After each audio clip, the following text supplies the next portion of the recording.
And good evening, everyone. I'm Joe Gaze, and we hope you're safe and healthy wherever you happen to be tonight. Leslie has the night off. The latest count of coronavirus cases across the coastal bend now exceeds 10,000.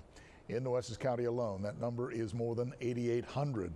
237 new positive cases reported today, and 8 additional COVID-related fatalities, 103 altogether in Nueces County as of tonight. Hospitalizations, 380 people are hospitalized currently. 106 of those are in the ICU. During today's city-county health briefing at City Hall, members of the local COVID task force did something a little different, showcasing an experiment aimed at demonstrating just how easy it is to catch the virus. Our Bill Churchwell explains in tonight's top story.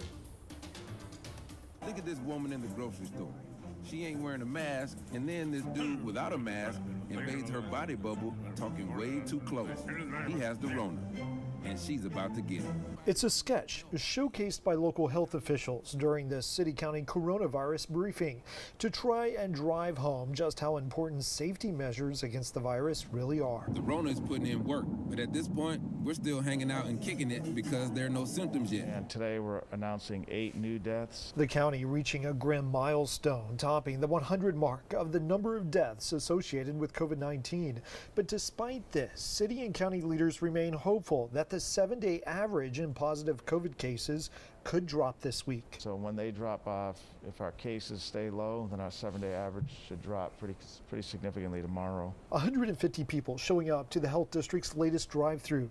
Out of those folks, there were 47 people who tested positive. That's about 31%.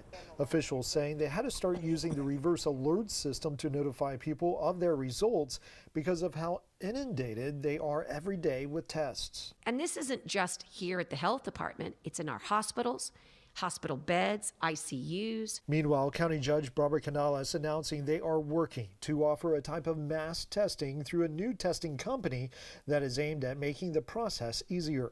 We're going to be able to do it every day. We're going to be able to do massive amounts of people, which is wonderful. She says the side would be able to handle up to 600 people a day. That's going to start in about a week from now at the Richard Borchard Fairgrounds, and it will be a saliva test as opposed to a nose swab. Bill Churchwell, 3 News.